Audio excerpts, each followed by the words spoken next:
काल्याचा अभंग निवडला. यामध्ये तुकोबाराय म्हणतात उपजून या पुढती येऊ.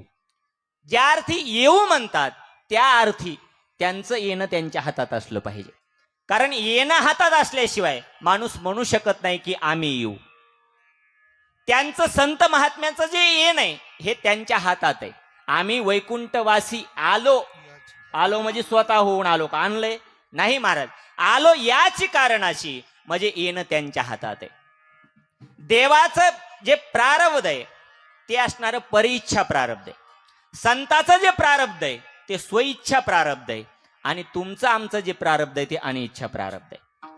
देव जो अवतार घेतो ना तो असा येत नाही, त्याला आणावं लागतं. कोण आणतं? अनिला रूपा बले करुणी खळे हरिदासी. जय हो. करुणी खळे हरिदासी. करुणी खळे हरिदासी. अनिलाही रूपा बळे करुणी खळे हरिदासी. करुणी खळे करुणी खळे हरिदासी. खळे हरिदासी. आणि याला रूपाबळे करोनी खळे. खळे म्हणजे हट्ट करून. जसा एखादा मुलगा हट्ट धरतो वडिलाकडे त्याच पद्धतीने भगवंताकडे संत महात्म्याने हट्ट धरला. तुला अवतार घ्यावा लागेल, तुला सगुण साकार व्हावं लागेल. कारण निर्गुण परमात्मा तुम्हा आम्हाला कळत नव्हता म्हणून तो असणारा संत महात्म्यांनी त्याला नावारूपाला आणलं. आला नावारूपा तुका म्हणे झाला सोपा. म्हणून त्याला आणल्या गेलंय. म्हणून त्याचं प्रारब्ध हे असणारं कसं आहे? परिइच्छा प्रारब्ध आहे. तुमचं आमचं आणि इच्छा प्रारब्ध. आपलं या भूतलावरती येणंही हातात नाही. जाणं कोण म्हणलं जाणं हातात आहे? काय सांगावं म्हणलं असलंही गाड्या लोकांच्यात. जाणं तरी हातात आहे का आपल्या? आपल्याला सांगता येईल की आपण कोणत्या दिवशी जाणार आहे म्हणून? आहे का वॉरंटी गॅरंटी कार्ड? नाही महाराज. मग आम्ही येतो कशामुळं महाराज? येतो ते याच्या करता तुम्ही जे मागच्या जन्मामध्ये कर्म केले ते भोगण्याकरताच तुम्हाला जन्म असतो. कर्म झाले त्याची भोग आले. कर्म झाले त्याची भोग कर्म झाले त्याची भोग आले. उपजले मेले ऐसे किती. जय हो. उपजले मेले ऐसे किती. केले कर्म झाले त्याची भोग आले. उपजले मेले ऐसे किती. उपजले मेले ऐसे किती. ऐसे किती. केले कर्म झाले तेच भोग आले. माऊली ज्ञानोबाराय ज्ञानेश्वरी मध्ये म्हणतात की आपला जन्म कशामुळे होतो सांगू तुम्हाला? आगा कर्मी जै उरावे तै सुख दुःखी फळा यावे तया ते भोगावया यावे देहा एका. ते भोगण्याकरताच तुम्हाला या देहाला यावं लागतं. मागच्या जन्मामध्ये तुम्ही चांगलं कर्म केलेलं असेल तर या जन्मात तुम्हाला सुख मिळतं. मागच्या जन्मात वाईट कर्म केलेलं असेल तर या जन्मात तुम्हाला दुःख मिळतं. म्हणून बरेच माणसं म्हणतात महाराज आमचं म्हातारं सारखं देवळातच असतंय. देवाची मिठीच सोडित नाही तरी त्याला रोग कामून व्हावा. अरे आता देवळात बसतंय पण पूर्वी पोते चोरलेले लोकांचे त्याचं काय? म्हणजे पूर्वी कर्म केलेलं तुम्हाला आता भोगावंच लागतं. बरं याचा असा नियम आहे भोगावंच लागतं. ते असा त्याचं काय वशिला बिशीला काही चालत नाही. बरं पूर्वी तरी असं होतं बरं का. पूर्वी तरी असं होतं गणेश महाराज. गेल्या जन्मी करायचं ते या जन्मी फेडायचं आणि या जन्मी करायचं ते पुढच्या जन्मी फेडायचं. असं म्हणलं की लोक म्हणतात जाऊ द्या ना मग पुढचा जन्म कोणी पागितलाय घ्या आईस करून. आता तसं नाही राहिलं बाबा. जमाना डिजिटल झालाय. आता करायचं बी इथंच आणि फेडायचं बी. एवढं लवकर असणारं कर्म फेडावं लागतं. एवढं लवकर तुम्हाला दृष्टांत सांगतो लक्ष देऊन ऐका. किती लवकर तुम्ही कर्म केलंय ना फेडावंच लागतं. ते बी लगेच फेडावं लागतं. बघा तुम्ही पूर्वी आपण शेतकरी बांधव आहात सगळेजण. आपल्याला पूर्वी जर ही मोठी पेरणी करायची म्हणलं ना रब्बीची पेरणी तर किती दिवस लागायचे बाबा? किती दिवस लागायचे? 15 दिवस लागायचे बरोबर रब्बीची पेरणी करायला. आता तीच पेरणी जिला 15 दिवस लागत होते तीच पेरणी 2 तासामध्ये होती ट्रॅक्टरने. बरोबर आहे ना? म्हणजे जमाना काय झालाय? कर्माचं बी तसंच आहे. लक्ष देऊन ऐका कसा डिजिटल झालाय. एका कंपनीचा मालक होता, एका कंपनीचा. त्या कंपनीचा मालक, त्याला त्या कंपनीमध्ये काहीतरी लॉस झाला, तोटा झाला, म्हणून तो टेन्शन मध्ये होता. ऑफिसमध्ये बसलेला होता डोक्याला हात लावून. अरे कामून तोटा झाला असेल, कामून तोटा झाला असेल, डोक्याला हात लावून बसला. तेवढ्यात त्याचा मॅनेजर त्या ऑफिसमध्ये आला. त्याला काहीतरी काम करायचं होतं म्हणून तो विचारू लागला, का हो साहेब, हे अमुक अमुक काम करायचं ते करू का? मग आता मालकाला किती टेन्शन असलं तरी मॅनेजरला काय सांगायला पाहिजे होतं त्याने, एकतर काम कर नाही तर नको करू एवढंच म्हणायला पाहिजे होतं. आणि त्या बिचाऱ्याने तेवढंच विचारलं होतं. पण याने मागचा पुढचा नाही विचार केला. काय केलं माहितीये, त्याने एकच काम केलं, मागचा पुढचा काही विचार केला नाही. जवळ गेला मॅनेजरच्या जवळ आणि जवळ जाऊन थाड दिशेने ओढली. मॅनेजरचा काय गुन्हा होता का? होता का गुन्हा? पण मारली ना. आता त्यालाही असं वाटत होतं, काय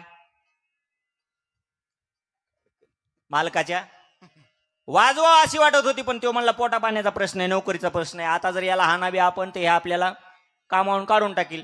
शांत राहिलं म्हणजे राग नाही का आला, पण त्याला राग आला. सारखं फणफण करीत होतं. 4 वाजेपर्यंत कसं बस थांबलं. 4 वाजता सुट्टी झाली आणि कंपनीतून घरी गेला आणि घरी राग काढला. झोपल्या का काय? कुठं राग काढला? काढतेत ना, होय काढतात ना. तुम्ही बाहेरचं टेन्शन घरी काढतात? खरं सांगा बरं. नाही काय टप्पर आहे काढायची? आता गेला जमाना भाऊ पूर्वीचा. नाही तर पूर्वी लोक टेन्शन आले की घरी येऊन बदलायचे बायकोला, टेन्शन निघून जायचं. शाबास. आता हाणून बघ बरं, हाणून. अगं बाय बाय, नुसतं बोल बाबू. बोललं तर ती बोलायची नाही सोडीत, तुला हानी ती आता. लय अवघड झालंय महाराज. अर काहीच्या बिचाऱ्याच्या बऱ्यात नाही नाव ठेवीत कुणाच्या, पण काही काहीच्या लावून मिरच्या आहेत रे बाबा. काही काहीच्या बोला त्यात, काहीच्या तर हानी त्यात रे, हानी त्यात. मला आलेला अनुभव सांगतो.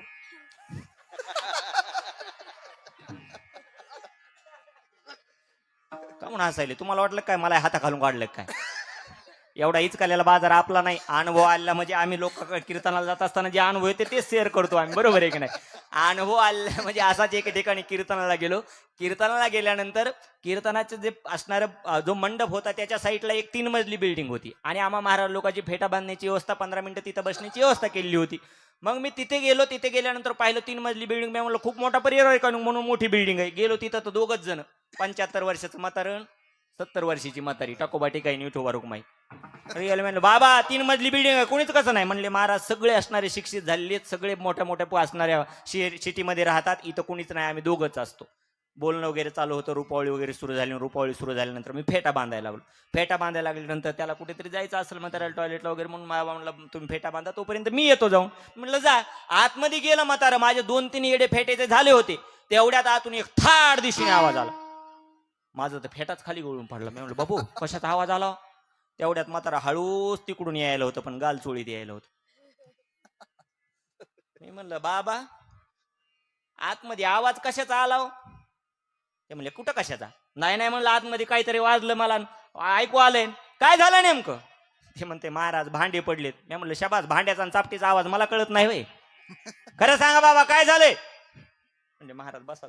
बसलो. म्हणलं काय झालं बाबा? महाराज खरं सांगू का?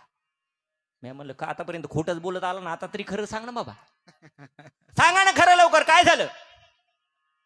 काही नाही, आमची ही नाही का? मी म्हणलं ह, आमच्या हिनीनं ओढली मला. मी म्हणलं बाबू अहो नवीन नवीन ठीक आहे, पण आता ह्या वयात? ते म्हणले तसं नाही महाराज, जसं लग्न झालं तसं 15 दिवसाला, महिन्याला जसं ध्यान होईल तशी हानी ती. पण खरं सांगू का महाराज, तिच्या पोटात न बिलकुल मळ नाही. मी मला काय नांगरीटीचा ढेकुळे का हानती ना ती? विठ्ठल विठ्ठल विठ्ठल विठ्ठल विठ्ठल विठ्ठल विठ्ठल. खरं आपण कुठे होतो? गेला का विसरून? ह्याच्यावर तर चाललंय आमचं सगळं, तुम्ही विसरून जातात. मॅनेजर घरी आला होता आणि मॅनेजरने घरी राग काढला होता. कशा पद्धतीने काढला होता? पत्नी आपली रोजच्या नेमाने घरी आलेला होता. चहा घेऊन आली. चहा घेऊन आल्यानंतर चहाची बशी हातामध्ये फक्त विचारलं तिने, का हो तुम्ही टेन्शन मध्ये दिसताय, नाराज दिसताय, काही झालं का कंपनीमध्ये? त्यांनी सांगावं ना बॉसने उगच कानाखाली लावली म्हणून. त्यांनी बाकीचा विचार केला नाही. त्यांनी आपल्या कानाखाली उगच लावली ना, मग आपण बी लावली पाहिजे म्हणून उठलं, बशी टेबलवर ठुलीन दिली बायकोच्या कानाखाली. बायकोला राग आला, पण बिचारी संस्कारित होती, नाही मारलं तिने वापस. नाही मारलं पण तिला राग नाही का आला? राग आला ना. मग आता राग बॉसनी मॅनेजरवर काढला, मॅनेजरनी बायकोवर काढला, पण ही म्हणली आता आपण कुणावर काढावा राग. पण तेवढ्या वेळामध्ये तिचं मोठं पोरग असणारं बाहेर होतं आणि काहीतरी किचन मधलं साहित्य संपलं, ते दुकानावर आणायचं होतं. ते बसणार त्या पोराला म्हणजे ए इकडे वळू म्हणला, काय हे अमुक सांगितलं दुकानावर आण. तो म्हणला मला कटाळा आला, मी नसतो आणीत. सापडली सांद, जवळ गेली दिली मोठ्या मुलाच्या ठेवून. आता मोठ्या मुलाला राग आला, पण आईला कसं मारावं, आई ना ती. म्हणून त्याने काय केलं, पण त्याच्या जरी मारलं नाही त्याच्या मनात राग नव्हता का? राग होता. मग हा राग काढायचा कोणावर म्हणून ते बाहेर आलं, तर बाहेर त्याचा बारका भाऊ खेळत होता. बारका भावाला म्हणते ए खेळू नको, अभ्यास करते मला जाय, मी नसतं ऐकत. ते जवळ गेलं बारक्या भावाच्या आणि दिली बारक्या भावाच्या तोडत. हाय का काही मेळाचा मेळ? बॉसने मॅनेजरवर राग काढला, मॅनेजरनी बायकोवर काढला, बायकोनी मोठ्या पोरावर काढला, मोठ्या पोराने बारक्या भावावर काढला. आता बारका भाऊ तर तन फणफणच करायला, त्याला वाटत होतं गचुंड धरावं मोठ्या भावाचं, पण नाही धरलं त्याने बिचारीने, नाही धरलं. पण राग आलेला होता, तो म्हणला राग आता काढावं कोणावर. त्याला राग काढायचा होता, पण त्याला वाटत होतं आपण एका मित्रावर काढू. एखाद्या गल्लीत फिरायला लागलं, कोणी मित्रच सापडा त्याला, पण आता राग तर काढावं लागेल ना. म्हणून एक कुत्रं झोपलेलं होतं, कुत्रं जवळ गेलं की दिली कुत्र्याला एक लाट ठेवून. ते कुत्रं असणार coy coy coy coy coy coy करीत पळायला लागलं आणि पळत पळत जाऊन ते कुत्रे एका माणसाला जाऊन चावलं. आहे का काही मेळ? आहे का कोणाच्या कोणाला संबंध? मॅनेजर असणारा बॉसला राग आला, बॉसने मॅनेजरवर काढला, मॅनेजरनी बायकोच्या तोंडामध्ये दिली, बायकोनी मोठ्या मुलाच्या, मोठ्या मुलांनी बारक्या मुलाच्या, बारक्या मुलांनी राग काढला कुत्र्यावर, कुत्रं जाऊन चावलं एका असणारं माणसाला. पण सांगू तुम्हाला, ज्या माणसाला कुत्रं चावलं होतं ना, तो होता मॅनेजरच्या उगच थोबाडीत हाणणारा बॉस. विठ्ठल विठ्ठल विठ्ठल. मला सांगायचंय, कर्म इथंच करावं लागतं आणि इथंच फेडावं लागतं. म्हणून आपला जो जन्म होतो तो कर्म फेडण्याकरता म्हणून असणार. आणि संत महात्मे जे येतात ना, त्यांचं सोयीच्छा प्रारब्ध असतं. येतो जातो आम्ही देवाचा सांगात, येतो जातो आम्ही देवाचा सांगात. तुका म्हणे गात देवनाम देवनाम, तुका म्हणे गात देवनाम. येतो जातो आम्ही देवाच्या सांगात, येतो जातो आम्ही देवाच्या सांगाती. तुका म्हणे गात देवनाम, गात देवनाम. येतो जातो आम्ही देवाच्या सांगाते. आम्ही असणार, आमचं येणंही आमच्या हातात आहे आणि आमचं जाणंही आमच्या हातात आहे. अनेक संत महात्मेत महाराज की ज्यांनी जो देह ठेवला ना, त्यांच्या मनात आलं तेव्हा ठेवला. बरोबर आहे की नाही?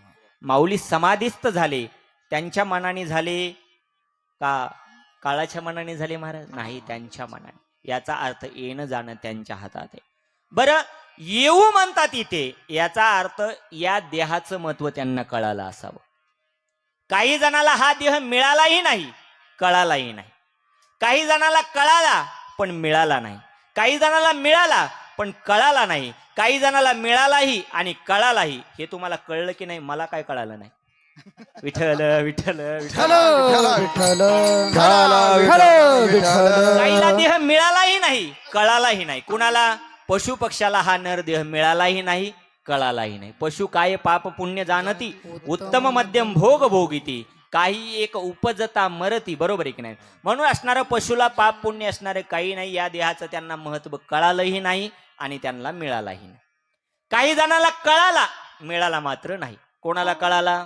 स्वर्गातिक देवाला या देहात मृत्यूलोकी बाबा जन्म आम्हा, हो मृत्यूलोकी बाबा जन्म आम्हा.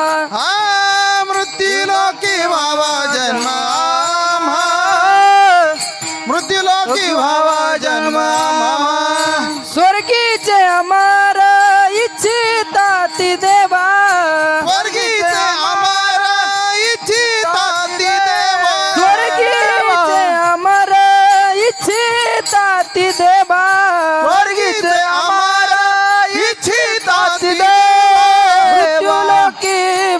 जन्म आम्हा मृत्यूलोकी बाबा जन्म आम्हा मृत्यूलोकी व्हावा जन्म आम्हा मृत्यूलोकी व्हावा जन्म आम्हा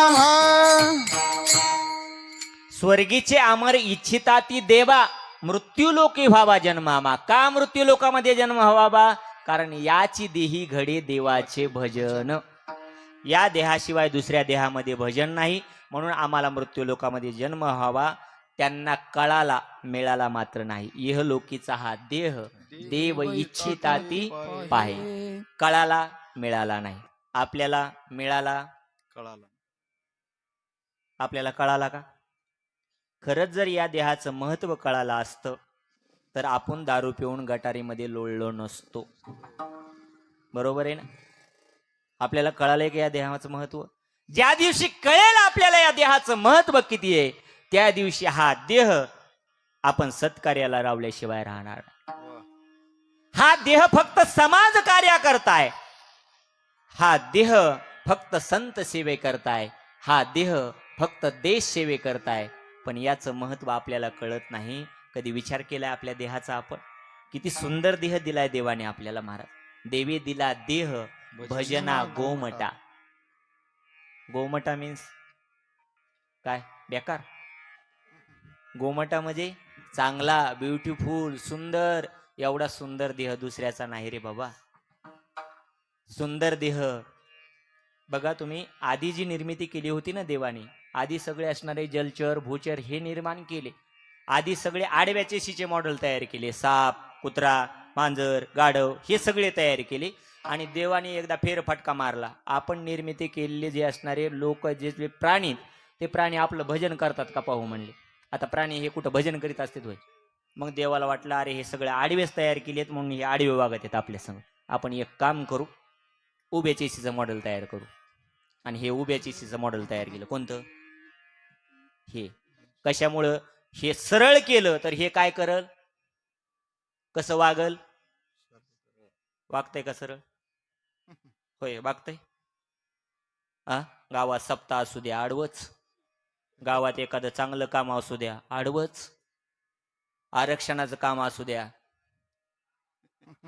हायच आडवा पडलेला, नाहीच भेटलं पाहिजे. शाबास. म्हणजे अवघड आहे महाराज. या देहाचं महत्व असणार. कधीतरी विचार करा ह्या देहाचा. ह्या देहाची किंमत किती होती सांगू तुम्हाला. एका शास्त्रज्ञाची किंमत ठरवली तर याची जबर 2 करोड कितीतरी रुपयाची किंमत होते. मिनिमम प्राइस म्हणायला त्याला मी. साधा तुम्ही जर विचार केला ना, तुमचा जर दात पडला, दात साधं तुम्हाला गणित सांगतो, तुमचा जर दात पडला ना दात, तर तो जर तुम्हाला दात बसवायचं म्हणलं, तुम्ही एखाद्या डेंटलकडे जर गेलात ना, डॉक्टरकडे, तर त्याला विचारा हा दात आम्हाला बसवायचा याची किंमत किती आहे. कोणी बसवली? कोणीच नाही. तुमच्याकडे दात निबर असणारे माणसं आहेत का? 5,000 पासून ते 35,000 पर्यंत दाताची किंमत आहे. किती म्हणतोय मी? 5,000 पासून ते 35,000 पर्यंत. आपण मिनिमम किंमत पकडू 20,000 रुपये. 20,000 रुपये एका दाताची किंमत. तीही काय? डुप्लिकेट. तेच दाता आपल्याला देवाने कसे दिले? मोफत. मोफत दिले. मग 20,000 आणि 32 दाताची किंमत लावा बरं. 6 लाख 32 दाताची, बरोबर. आणि दुधाची शाबास, ते कुठं सोडून द्या. किती म्हणलात तुम्ही? 6,40,000 नुसत्या दाताची किंमत होते. अरे तुम्हाला किंमतच जर कळत नसेल तर किंमत कोणाला विचारा सांगू तुम्हाला. पायाची किंमत ज्याला पाय नाही ना त्याला विचारा. हाताची किंमत ज्याला हात नाही ना त्याला विचारा हाताची काय किंमत आहे. अरे डोळ्याची किंमत ज्याला डोळा नाही ना त्याला विचारा डोळ्याची काय किंमत आहे. मग एवढा किमती अनमोल असणारा नरदेह तुम्हाला असणारा देवाने दिलाय आणि तुम्ही कशाला घालवला? खाया पिया सुखसे सोया नाहक जमाना खोया. आउट हात का मानव देह अल्लाने तुझं दिया. आउट हात का म्हणजे 3.5 हात. आउट म्हणजे 3.5 हात. बरं, या देहाची अशी खूबी आहे, प्रत्येकाचा देह हा 3.5 हातच भरतो. मोजलाय का कधी तुम्ही? नाही ना मोजला? घरी गेल्या मोजा, इथं नका मोजू आता. पण मोजत असताना काळजी घ्या, ज्याच्या त्याच्या हातानेच मोजा. नाहीतर एखाद्या बुट्याचा नरदेह मोजताल तुमच्या लांब हाताने ते काय जमायचं नाही. तुम्ही म्हणसाल महाराज कसं काय जास्त भरला. ज्याच्या त्याच्या हाताने जर मोजला तर तो 3.5 हातच भरतो. म्हणून आऊट हात का मानव देह अल्लाने तुझ दिया, खाया पिया सुखशे सोया नाहक जमाना खोया. म्हणून या देहाचं महत्व कळलं असतं, कळलं पाहिजे. दारूपायी हा देह वाया नाही घातला पाहिजे महाराज. मी बहुतेकाला असणारे विचारतो, ते म्हणतात महाराज कीर्तनामध्ये तुम्ही असणारं दारूविषयी एवढं का बोलता. सांगू तुम्हाला, दारू ही तुम्हाला एकट्याच असणारं जीवन उद्ध्वस्त करत नाही, तर दारू ही तुमच्या असणाऱ्या सगळ्या परिवाराचं जीवन उद्ध्वस्त करते. म्हणून दारू नाही पिली पाहिजे महाराज. सांगू तुम्हाला, मी एका मित्राला विचारलं, का रे बाबा का सारखा ढोसत असतो. तुम्ही म्हणताल तुमचे मित्र तसले असतात का. आता वर्गातले मित्र, वर्गमित्र, कुणी असं झालं कुणी तसं झालं, त्याला काय करणार आहे. त्याला विचारलं, अरे बाबा का दारू पितो, दारू ही वाईट आहे. म्हणतो महाराज टेन्शनच लई माझ्या मागं. टेन्शन आहे. मग टेन्शन आलं म्हणजे काय करतो तू. म्हणजे टेन्शन आलं की मी दारू पितो, तेवढ्या पुरतं टेन्शन बाजूला जातं. म्हणलं पण किती वेळ टेन्शन बाजूला, जोपर्यंत ती आतमध्ये आहे तोपर्यंत बाजूलाच राहतं, आणि एकदा ती निघून गेल्यावर तो मला परत डोक्यावर बसतं. मी मला अरे अवघडच आहे ना, मग उतरल्यावर तरी टेन्शन येतच की नाही, त्याच्यापेक्षा घेऊच नको ना. तो म्हणला तुम्ही काय म्हणलात महाराज, उतरल्यावर टेन्शन येतं, आपण उतरूच देत नाही. शाबास. अवघड आहे ना. खरं सांगू तुम्हाला, जीवनामध्ये नशा अवश्य केली पाहिजे, अवश्य केली पाहिजे. पण नशा कोणती असावी सांगू तुम्हाला, नशा कुठल्या तरी कामाची असावी. जिद्द ही पण नशाच आहे महाराज. अरे नशा कोणती असावी. नशा मी MBBS असणारा होईल याची नशा असावी. नशा मी इंजिनियर होईल अशी नशा असावी. नशा मी एखादा महाराज होईल अशी नशा असावी. नशा म्हणजे आपल्या सर्वांच्या अंगात आता नशाच भरलेली. कोणती उतरती का ती आता. अजिबात उतरणार नाही, नाहीच उतरत महाराज. आणि अशीच नशा घेतली पाहिजे. ब्रह्मरस घेई काढा, जेने पीडा वारेल, जेने पीडा वारेल, जेने पीडा वारेल. ब्रह्मरस घेई काढा, तेरे पीडा वारेला, तेरे पीडा वारेला, जेने पीडा वारेल. ब्रह्मरस घेई काढा तेने पिढा वारेल. नशा अशी केली पाहिजे की ती उतरली नाही पाहिजे.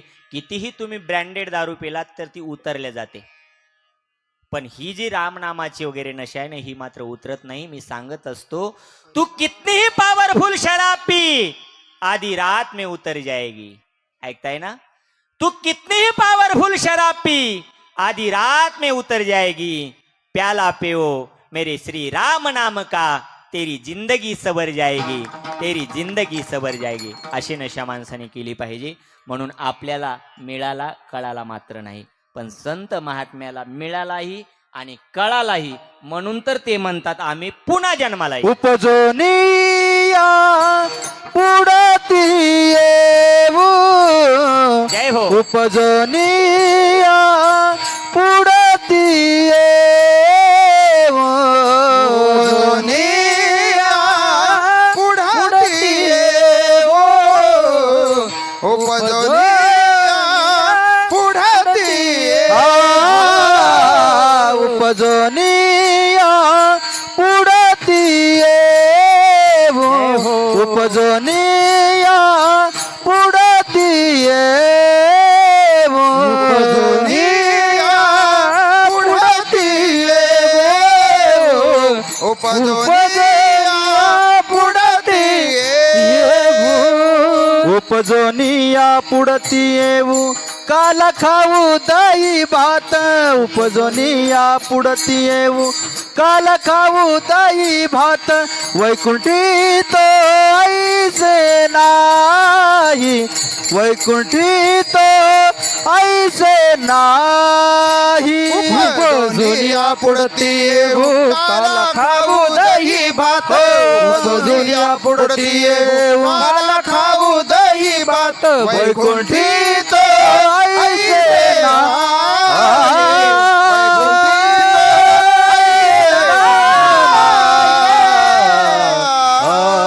ऐसे नाही.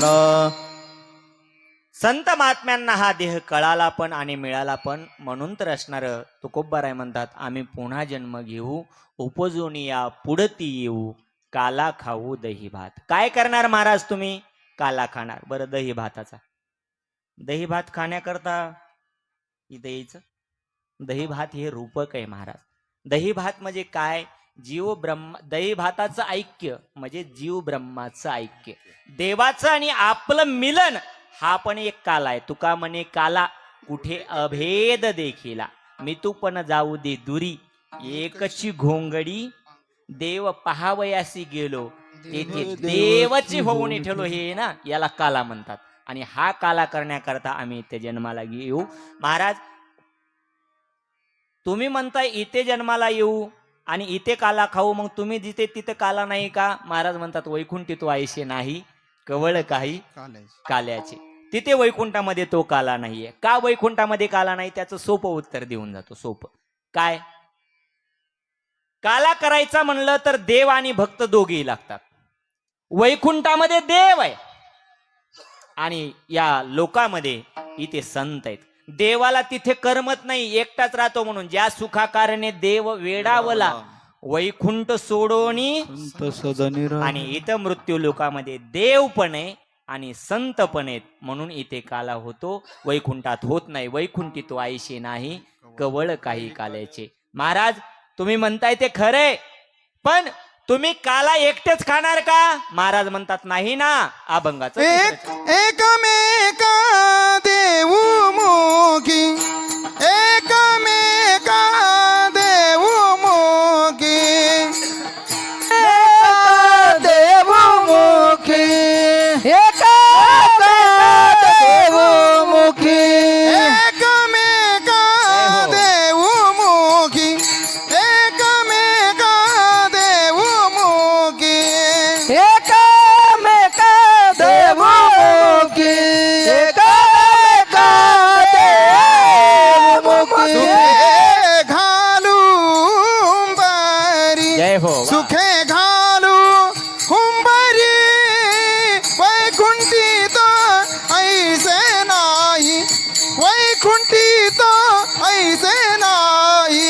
सुखे घालून बारी, सुखे घालून बारी, वैकुंठीत ऐसे नाही, वैकुंठीत ऐसे नाही.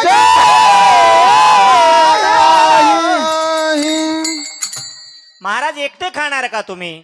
महाराज म्हणतात एकटे खाणं आमचा धर्म नाहीये. आम्ही एकमेकाला देतो, एकमेका देऊ मुखी, सुखे घालू हुंबरी. खरं सांगा, एकटं खाण्यामध्ये आनंद जास्त आहे की लोकाला वाटून खाण्यामध्ये आनंद जास्त आहे? लोकाला वाटल्यानंतर जो आनंद भेटतो का, तो अद्वितीय असतो. म्हणून सगळ्यांनी हेही लक्षात घ्या, सगळ्यांनी वाटून वाटून खायचंय. लक्षात येते ना तुमच्या? समजने वाले को इशारा कापिये. सगळ्यांनी वाटून वाटून खायचंय. एकट्यानेच खाण्याचा विचार करू नका, कारण एकटं खाणं ही आपल्या देशाची संस्कृती नाहीये. बरोबर आहे की नाही? आपण संतांचे वारस आहोत, वारकरी संप्रदायाचे वारस आहोत, आपण शिवरायांचे वारस आहोत. तर आपण असणारं आपणही एकमेकाच्या मुखामध्ये भरवलं पाहिजे. एकमेका देऊ मुखी, सुखे घालो हुंबरी. अनेक दृष्टांत आहेत या चरणावरती सांगायला, पण मी पुढे पुढे चाललोय. बरोबर, 12 वाजले, काटा काय थांबा ना माझ्याकरता. एकमेका देऊ मुखी, सुखे घालो हुंबरी. महाराज ठीक आहे, तुम्ही एकमेकाच्या मुखामध्ये घालणार आणि तो आनंद काल्याचा उपभोगणार, पण तो काला नेमका कोणत्या ढाब्यावर करणार? काला ढाब्यावर असतो, अहो तिथं कालवा असतो, कालवा. काला कुठे करणार? महाराज म्हणतात काला करण्याकरता पवित्र असणारी जागा लागती.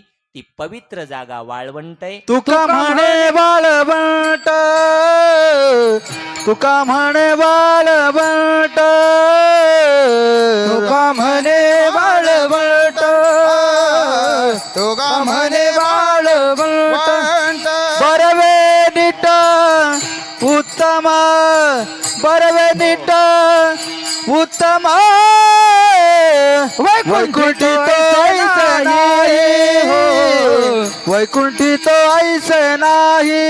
बरवे नीट उत्तम,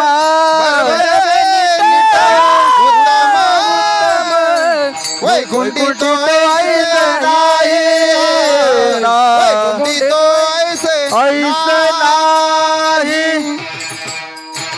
विठोबार खुमाई जय जय विठोबार कुमाई जय जय विठोबार कुमाई विठोबार खुमाई रोपार रोपार कुमार रोपार कुमार रोपार कुमार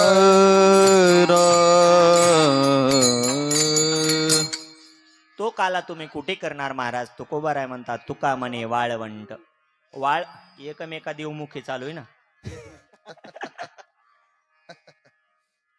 तुका म्हणे वाळवंट बरवे नीट उत्तम वाळवंट याची उपमा दिलेली असली तरी वाळवंट कोणतं तर ज्याचं अंतकरण असणारं निर्मळ आहे अंतकरणाला वाळवंट म्हणतात पण ते अंतकरण कसं असावं बरवं असावं नीट असावं आणि उत्तम असावं चांगलं असावं म्हणजे ते निर्मळ असावं कारण जे निर्मळ अंतकरण असतं का त्याच्याच ठिकाणी गोपाळ येऊन राहतो तुका म्हणे चित्त करारे येऊनी गोपाळ येऊनी गोपाळ मी नाही तो गोपाळ येऊनी गोपाळ राहे ते म्हणजे भगवान परमात्मा त्याच्या अंतकरणामध्ये राहतो ज्याचा अंतकरण रूपी वाळवंट निर्मळ आहे आणि तिथंच काला झाला जातो